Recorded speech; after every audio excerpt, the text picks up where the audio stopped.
Nobel पुरस्कार समिति ने डोनाल्ड ट्रंप को इस बार नोबेल के लायक नहीं माना और उनके प्रस्तावों को ठुकरा करके कूड़े के डिब्बे में फेंक दिया। और किसको मिला? एक महिला, वेनेजुएला, छोटा सा देश है, उस पर डेमोक्रेसी की लड़ाई करने वाली मारिया कोरिना मछाडो को नोबेल शांति पुरस्कार दे दिया। अब डोनाल्ड ट्रंप क्या करेंगे? उनको शांति पुरस्कार नहीं मिला तो अशांति के लिए तो कुछ मिल सकता है कि नहीं? दुनिया में कोई ऐसी संस्था भी तो होगी जो कहीं उसके लिए तो रिकमेंड उनको कर दे। पाकिस्तान को तो कर ही देना चाहिए, क्योंकि पाकिस्तान तो आतंकवाद का पैदा करने वाला देश है ही। तो इसलिए मुनीर साहब को पहले भी उन्होंने कहा हाँ जी इनको मिलना चाहिए, लिखवा लिया उनसे।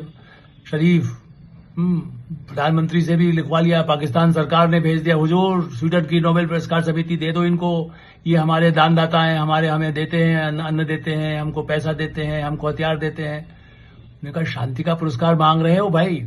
अच्छा, ऐसा नहीं है, कई और देशों के भी उन्होंने, जो जैसे छोटे देश हो सकते हैं, एक देश के विदेश मंत्री से भी लिखवा लिया था डोनाल्ड ट्रंप ने। बल्कि उसका जो अंतिम, चूंकि उनके सत्ता में आने से पहले से ही चूंकि प्रक्रिया उसके बाद खत्म होने वाली थी, तो तैयारी नोबेल की तो कब से कर रहे थे शायद। लेकिन रूस ने तो एक और बमबारी कुछ कर दी थी यूक्रेन में, तो कुछ जो दावा यूक्रेन वाला नहीं।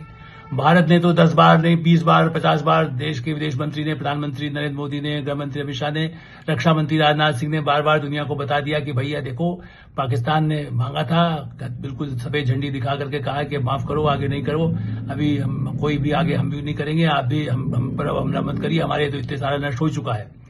उस सफेद झंडी के बाद भारत ने अपनी कार्रवाई को 3-4 दिनों के बाद रोक दिया। सिंदूर ऑपरेशन फिर भी जारी है।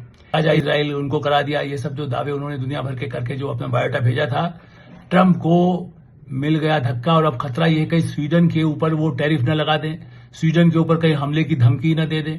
उसकी और कोई यूरोपीय में उसका एक अपना अलग अस्तित्व है। स्वीडन एक बहुत ही बड़ा देश है, और वो भी चूंकि फोर्स तो बनाने वाला, मतलब कहना चाहिए कि वो भी एक ऐसा देश है जहां पर हथियार भी अच्छे से अच्छे बना सकता है। एक खतरा भी लोग जो चर्चा में आया है, इवन यहाँ विदेशी जो अखबार गार्जियन है लंदन का, उसने भी लिख दिया कि कहीं कुछ ऐसा गड़बड़ तो नहीं करेंगे, ट्रंप नाराज हो जाए, भड़क जाए तो क्या करेंगे।